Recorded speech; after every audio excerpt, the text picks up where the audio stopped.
Japan has more centenarians per capita than any country on earth. It has some of the lowest rates of depression in the developed world. And by most measures, it's one of the most quietly disciplined cultures we have records of.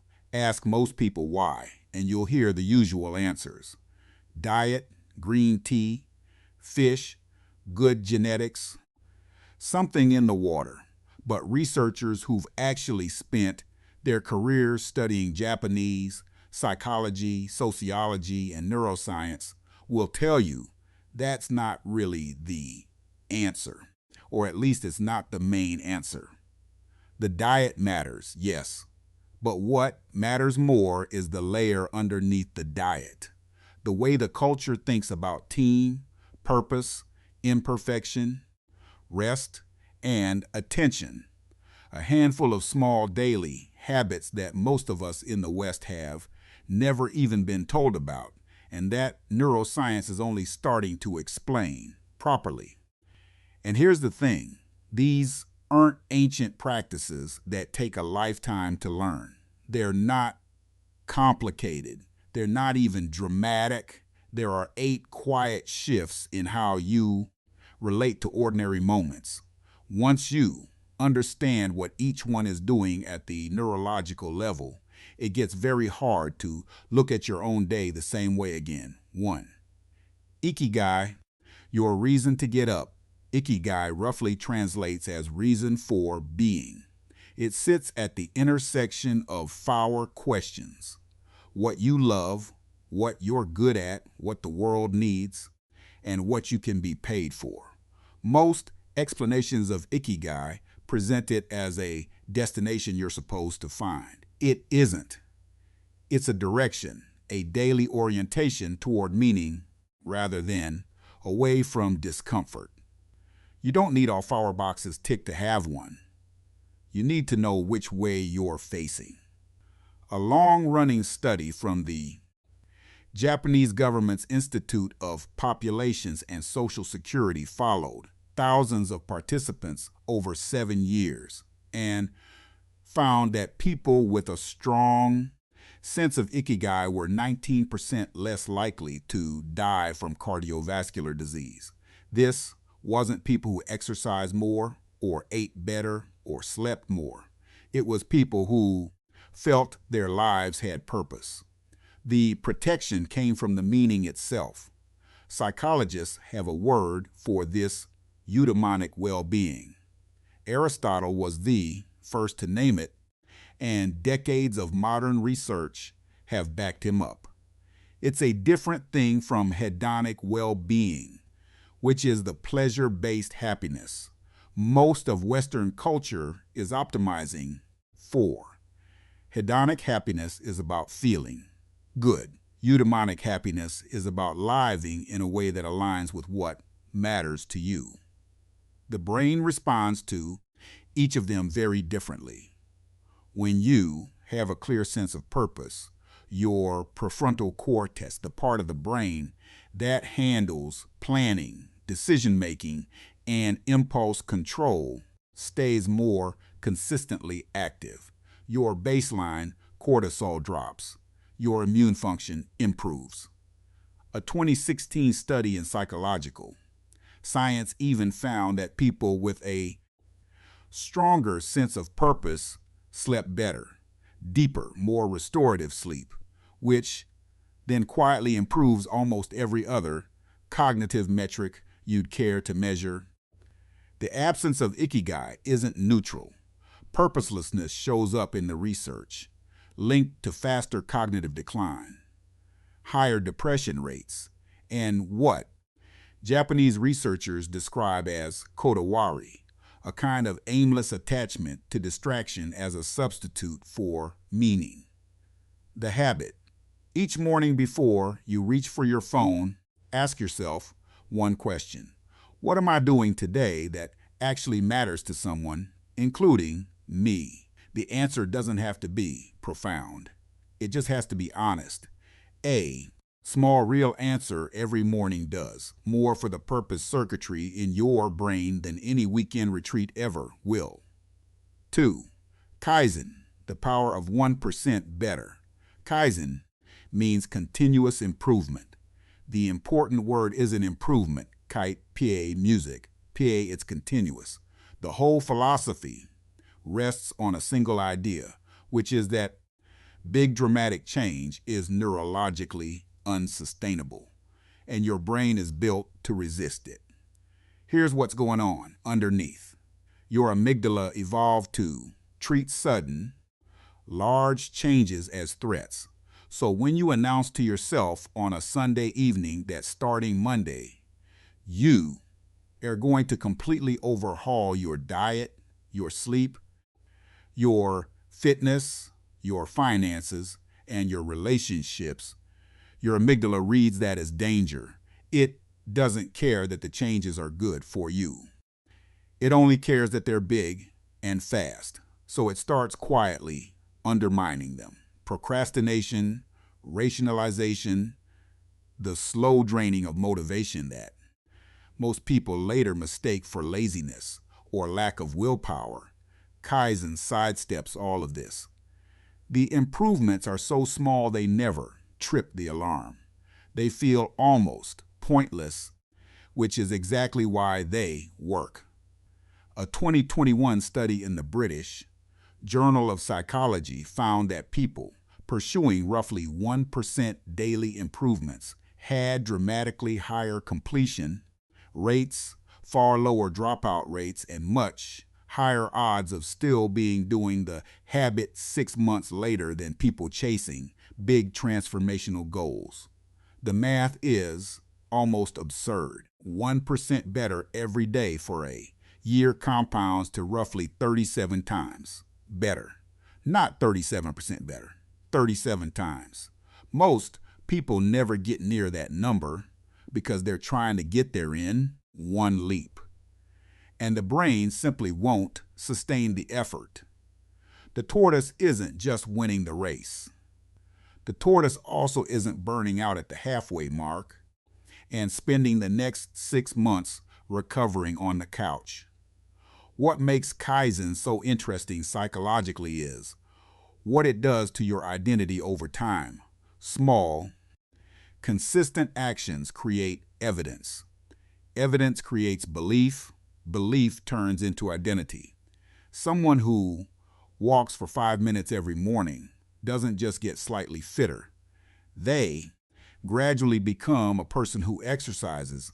That identity shift ends up being worth far more than any single dramatic New Year's resolution. The habit. Pick one thing today and make it 1% better. One less minute of scrolling, one more glass of water. A single paragraph written, music, one kind word you might otherwise have, swallowed, small, sustainable. Every day, stop trying to feel inspired. Try to be consistent instead. 3. Wabi-sabi, beauty in imperfection. Wabi-sabi is the Japanese art of finding beauty in things that are imperfect, incomplete, or impermanent. A cracked tea bowl repaired with gold. A garden that looks different every season. A face that shows the years it has lived. The underlying idea is that nothing perfect, permanent, or finished is as beautiful as something that carries the honest marks of time and use. In Western culture, imperfection tends to be treated as a problem to be solved. In Japan, it's treated as a truth to be accepted, and over time,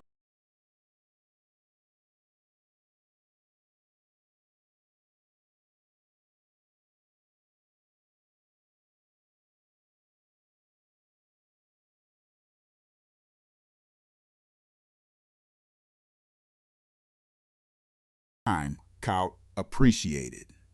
The psychological consequences of those two positions turn out to be huge. Paul Hewitt and Gordon Flett at the University of British Columbia have spent years studying what they call socially prescribed perfectionism. It's the compulsive attempt to meet a standard that isn't even your own, but one you believe other people hold for you. Of all the Varieties of perfectionism. This is the one most strongly linked to chronic anxiety, clinical depression, procrastination, and what researchers call DOF silencing, which is essentially the slow retreat from challenge because the possibility of imperfect performance feels worse than the loss of the experience itself. Wabi-sabi is the antidote. When you practice seeing beauty in external imperfection, in objects, in nature, in other people, you gradually rewire the lens you used to see yourself. Self-compassion, which grows almost automatically out of a wabi-sabi orientation, has been shown in Kristen Neff's work at the University of Texas to lower cortisol, improve cognitive flexibility, increase motivation after failure, and produce better long-term performance than job criticism in almost every domain studied. The cracked teacup isn't the problem. The belief that only uncracked things have value is. And that belief has a real cost that most people are paying without ever quite noticing. The habit. Once a day, find something imperfect, a scuffed chair, an uneven hedge, a half-finished project, and look at it with appreciation instead of judgment. Start with objects, then practice it on your own work. And then, when you're ready, practice it on yourself. 4. Hara Hachibu, stop before you're full. Hara Hachibu comes from Okinawa, one of the world's original blue zones, where it isn't unusual for people to live well past 100, with their minds and bodies still intact. The phrase translates roughly as eat until you are 80% full. It's traditionally spoken before a meal, a small deliberate pause inserted into what would otherwise be an automatic behavior. Research in the American Journal of Clinical Nutrition has repeatedly shown that caloric restriction in this range extends longevity markers across species, including ours. But the more interesting finding is what the practice does to the brain over time. Chronic overconsumption of food, yes, but also of information, stimulation, activity, and social input keeps the nervous system in a constant low hum of activation. The system is always processing and never really recovering. Hara Hachibu teaches the brain something surprisingly difficult in the modern world: how to be okay with not being completely satisfied, how to stop before completion, how to sit with enough instead of reaching reflexively for more. That makes it more than a diet rule. It's a training ground for restraint. And restraint is the same mental muscle that lets you close the laptop at a reasonable hour or leave a conversation before it becomes an argument, or skip the next episode when your body is already asking for sleep. Cultures that have built restraint into small daily rituals don't need to summon willpower out of nowhere. They've already grown the capacity for it into ordinary acts. The habit: at your next meal, stop when you feel satisfied rather than full. Sit with the slight discomfort of having had just about enough. Notice how quickly it passes. Then try applying the same 80% rule somewhere else in your week. 5. Shinrin-yoku, forest bathing. Shinrin-yoku translates as forest bathing. It isn't hiking. It isn't bird watching. It isn't exercising with a nice view. It's being inside a natural environment slowly and without an agenda, letting the forest exist around you while you exist inside it. This is probably the most studied habit on the list, at least in the West. The original Japanese government-funded research from the 1980s and 90s found that 20 minutes in a forest environment produced measurable drops in cortisol and blood pressure, count, increases in natural killer cell activity, the immune system's first line of defense against disease, and reduced activity in the ruminations, circuits of the prefrontal cortex. Put simply, the brain stops rehearsing its problems. The psychologist Rachel Kaplan's attention restoration theory explains the mechanism well. We have two kinds of attention. Directed attention is the focused, effortful kind, and it's finite. Every hour you spend in artificial environments, open plan offices, city streets, screens, draws down that reserve. By evening, most people are running on fumes and can't quite say why. The other kind, involuntary attention, is effortless, and it's the one that actually restores you. Natural environments trigger it automatically. You don't have to try to pay attention to a forest. Your brain just opens. 20 minutes is enough to measurably refill your directed attention tank. 30 starts producing immune effects. 3 times a week seems to be the threshold for longer-term changes in how the stress system behaves. The habit, 20 minutes outside without your phone. No podcast fills the silence. No destination pulling you forward. Just the environment. Let your eyes rest on things that aren't asking anything of you. 6. Inamuri, the art of strategic rest. In Japan, falling asleep in public, on a train, at your desk, in a meeting, carries almost no social stigma. It's called inamuri, and it's quietly respected. The assumption is that someone dozing off is a person who's been working hard enough to need rest wherever they can get it. The culture doesn't punish exhaustion. It accommodates it without making a fuss. That's a sharp contrast to Western productivity culture, which tends to treat the need for rest as a kind of personal failure, something to be overcome with discipline, caffeine, and a better morning routine. The result is a population that is chronically underslept, dependent on stimulants just to function, and genuinely confused about why their focus and mood keeps sliding despite their best efforts. There's a NASA study that gets cited constantly on this because it's one of the cleanest pieces of research we have. A 26-minute nap improved pilot performance by 34% and alertness by 100%.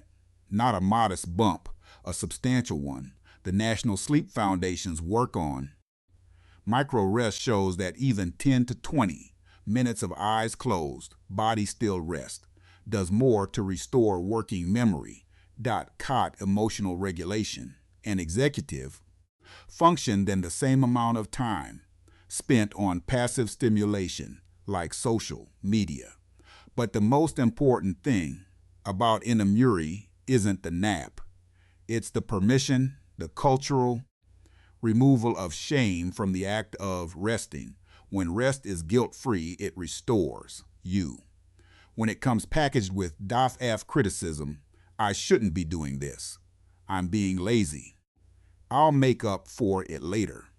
The nervous system never fully drops out of alert mode, and the rest doesn't really land. Japan has built the permission into its culture. The rest of us mostly have to build it into ourselves. 7. Ma, the power of empty space. Ma is almost impossible to translate cleanly. It's usually described as negative space, the pause between musical notes that gives a melody its shape, the empty corner of a room that lets the furniture breathe, the silence in a conversation that gives the words their weight. But empty isn't quite right. In Japanese thought, ma isn't the absence of something. It's a thing in its own, right? A purposeful, necessary emptiness. In neuroscience, this maps closely onto what's called the default mode network. First identified by the Harvard neuroscientist Marcus Reichel in 2001, it's a set of brain regions that only switches on when you're not doing anything in particular. For a long time, neuroscientists assumed this was the brain idling. Reichel's work showed it was doing something much more interesting. The default mode network is where creativity, self-reflection, emotional processing, empathy, and long-term planning actually get worked out. It's not the brain resting, it's the brain doing its deepest background work. And it only turns on when there's nothing demanding your attention from the outside. It requires me. The modern world has, without really meaning to, waged a war on this network. Every gap gets filled, the notification, the podcast, the scroll, the background music. We've made silence uncomfortable and stillness suspicious.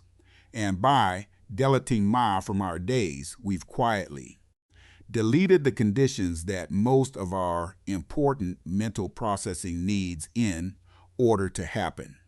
The insight doesn't arrive during the meeting. It arrives in the shower. The decision doesn't resolve while you're analyzing it. It resolves on the walk home. That isn't a coincidence. That's the default mode. Network being briefly allowed to do its job. The habit, carve out one deliberate pocket of Ma in your day, the commute, without headphones. 8. Shokunin, the spirit of mastery. Shokunin describes a craftsman's spirit, total devotion to, the perfection of a single practice over a lifetime. The sushi chef who spends 10 years learning to prepare rice before being allowed near the fish. The calligrapher who fills thousands of sheets of paper with a single character before considering themselves competent. The woodworker who spends years studying the grain of timber before ever making the first cut, not because society demands that level of devotion, because the work deserves it. The shokunin simply believes that if a thing is worth doing, it's worth doing with everything you have. Mihaly Csikszentmihalyi spent decades studying what he called flow, the state of total absorption in a challenging task where shaft consciousness disappears, time, warps, and performance settles into its natural peak. His research, drawn from athletes, surgeons, musicians, artists, and craftspeople across dozens of cultures, found that flow states share a consistent neurological pattern. The prefrontal cortex quiets. The default mode network powers down. The brain slips into a state that feels oddly both effortless and more alive than usual. Flow requires two conditions. Skill and challenge have to be balanced, and the person has to be genuinely invested in the process, not the outcome. That's where shokunin becomes a psychological tool. When you're locked on to the outcome, the finished product, the external validation, the reward at the end, your brain is in anticipatory tension. Cortisol up. The reward system is hungry. Attention ping-ponging between now and later. When you're locked onto the craft instead, the quality of this cut, this brushstroke, this sentence, the nervous system settles into parasympathetic engagement. Calm, absorbed, shokunin reframes work as a practice, not a production. And that small reframe, applied consistently, gives you something most productivity systems never reach. A sustainable relationship with effort, one that doesn't rely on motivation because it has outgrown the need for it. The habit, pick one thing you already do regularly and give it your full attention for a week. Not to perform better, not to get a result, just to give it everything you have for its own sake. Pay attention to what changes, not only in the work, but in how you feel while you're doing it. These 8 habits aren't a system. They don't require a planner, a morning routine, or an accountability partner. They're a culture's accumulated answer to a question the modern world keeps asking and never quite answering. How do you actually live well inside an ordinary life? You don't need all 8. You probably only need the one that felt familiar while you were reading it, the one that didn't land as a new idea so much as something you already knew and had forgotten. Thanks for watching the video. I hope you liked the video. Anyway, I wish you a nice and sunny day.